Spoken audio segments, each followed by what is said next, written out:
Hello and welcome to Froch on Fighting with me, Carl Froch, the Cobra, former unified super middleweight world boxing champion and International Boxing Hall of Famer. You know the drill.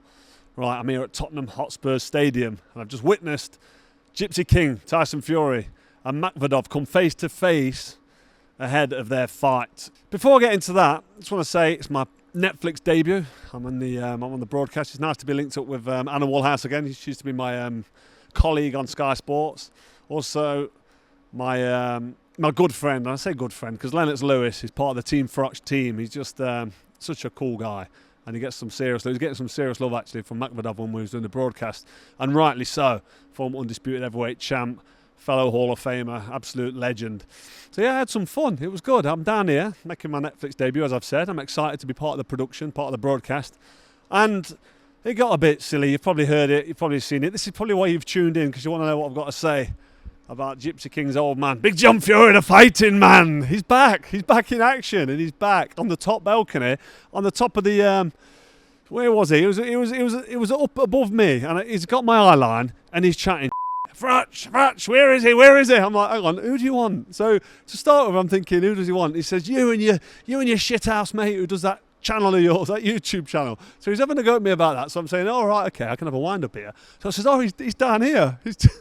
He's just here. So I'm pointing to Man via Rye, the best producer in the business, by the way. So I thought I was going to leave it. Anyway, start stomping around. You've probably seen him coming down the stairs. Where is he? Where is he? I don't know if it was after me or if it was after my producer.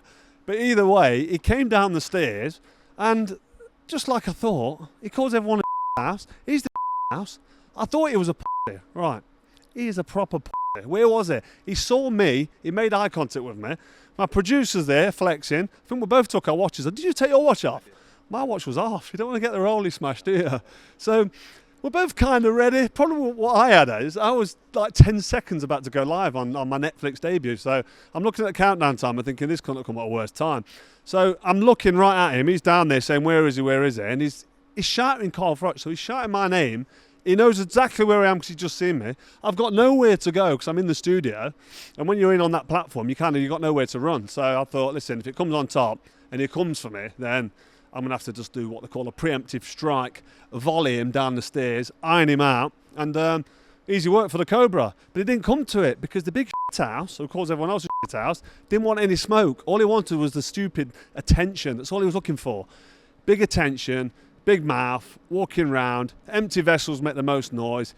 He didn't do anything. He didn't do shit. All he did was walk around, shouting, where is he? Where's who? I've got my producer behind me. I'm stood here, but I'm then live on the broadcast for Netflix. So we started talking about the press conference, started talking about Gypsy King, Makvedov, and got on with our business. He's got the attention he needs. Everyone's got the phone out, as you've probably seen him walking around. Where is he? Where is he? Shouting my name.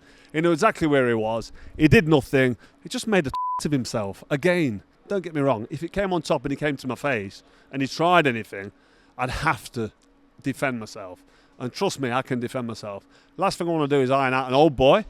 But if it comes on top, mate, if it's you or me, you best believe it ain't going to be me. So yeah, he's done himself a favour really because he didn't come over to me. Because if you remember David Haye and Derek Chisora at the press conference, when Chisora came to David Haye and David Haye put a right hand and a big left hook elbow onto the chin. That's what you've got to do. If somebody's coming to you and coming into your face, you've got to defend yourself. When you've got nowhere else to go, you've got to let the shots go. And if Big John Fury, the fighting man, who's never had a fight in his life, not for the last 20 years anyway, if he comes for me looking for some aggro, trust me, he's going to find it. And he might see this and he might have another go next time he sees me. I hope he doesn't, because the last thing I want to do is iron out an old boy. But it reminded me of the Hey Derek Chisora, and it all kicked off there. And I'm thinking to myself, I'm about to go live on Netflix, on my Netflix debut. I've got Big John Fury chatting shit. And it's on top a little bit, if I'm honest, but I was cool, calm and collected. But for the idiots out there who say I shit myself, listen, you obviously don't know what I'm about. Just watch this, let's get your reaction. I can't watch me like a fucking bitch. All them fuckers calling me John Fury on a fucking video like I'm afraid of any man that walks. I'm afraid of no man, only God Almighty. And I'm here to prove it to you all. Fuck this charade. Fuck this for them fools up there. This is fucking me, John Fury. Don't give a fuck about no man from Duckmother. Some fucking respect to my name. Because when they mention John Fury's name, what do you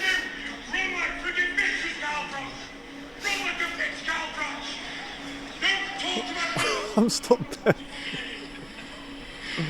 Listen, I'm stood there.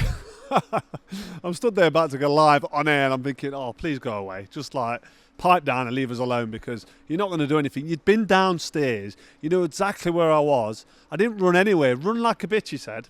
I didn't run. I have nowhere to run. I'm on the platform. All right, I'm stood next to my boy Lennox Lewis, so I'm feeling all right. But listen, Lennox Lewis don't want to be throwing shots, does he? He knew exactly where I was.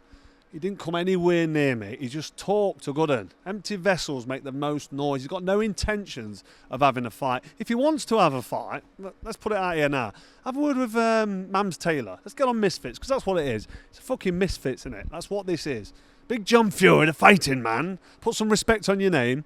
Put some respect on your own name. Grow a set of knackers. You said you're afraid of no man but God. So get yourself in the gym. Get yourself throwing a few punches and start to feel good about yourself. Get on the testo charge. Get on the old Zapply what I'm on, because that might give you a little bit of an edge. Well, it will give you an edge because it's giving me a right good edge. And I'm swearing because now I'm getting up for it. Have a word with Mams Taylor and me and you can do it. We can do it. And I'll be honest, I'll take my time with you.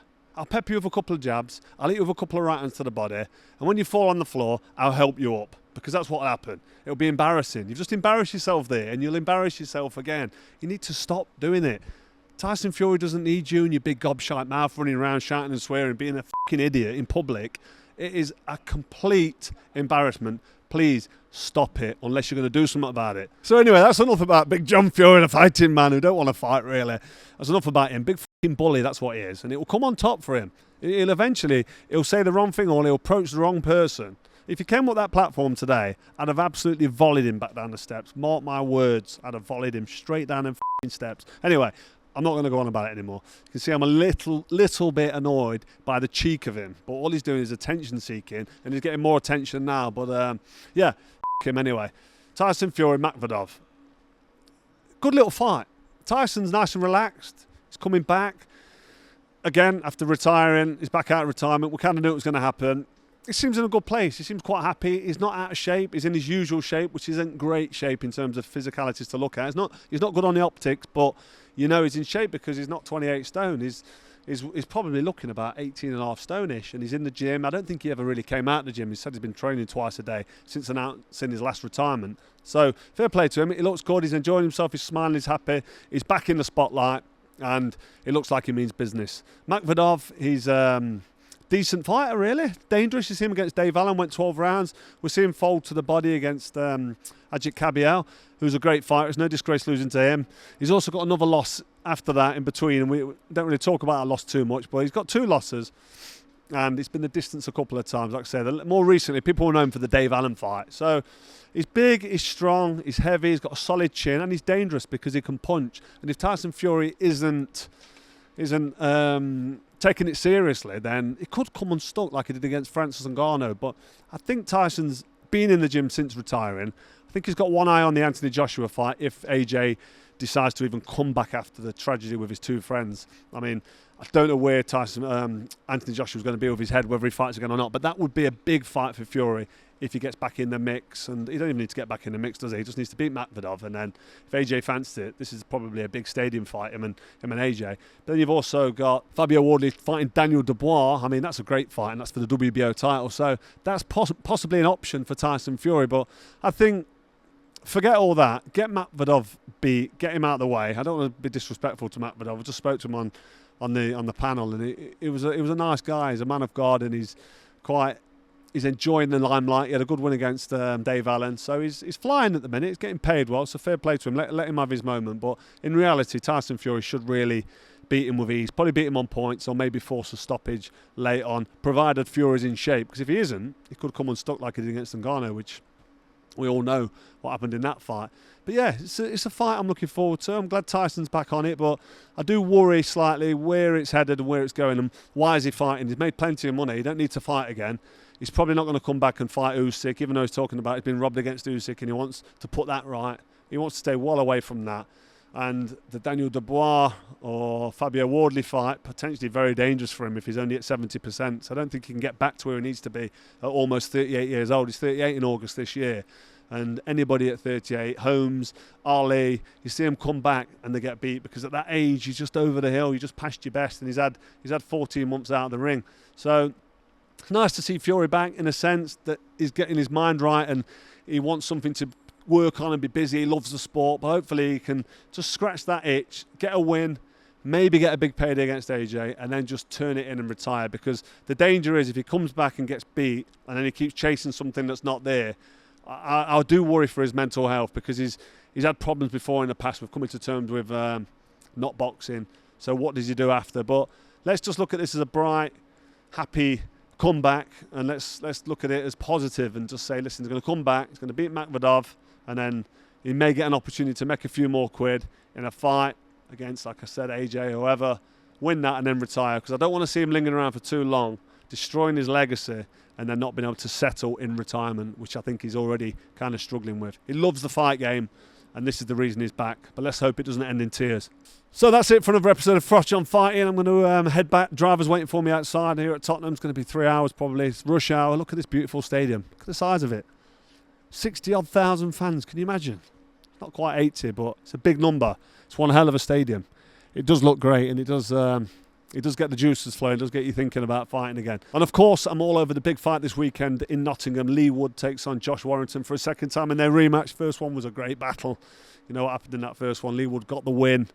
So yeah, I'm in Nottingham. Looking forward to Saturday night. I will be on the ground. I'm interviewing both fighters this week. So stay tuned. Hit the notification bell so you don't miss anything. If you haven't already, hit subscribe, and we'll see you very soon. God bless.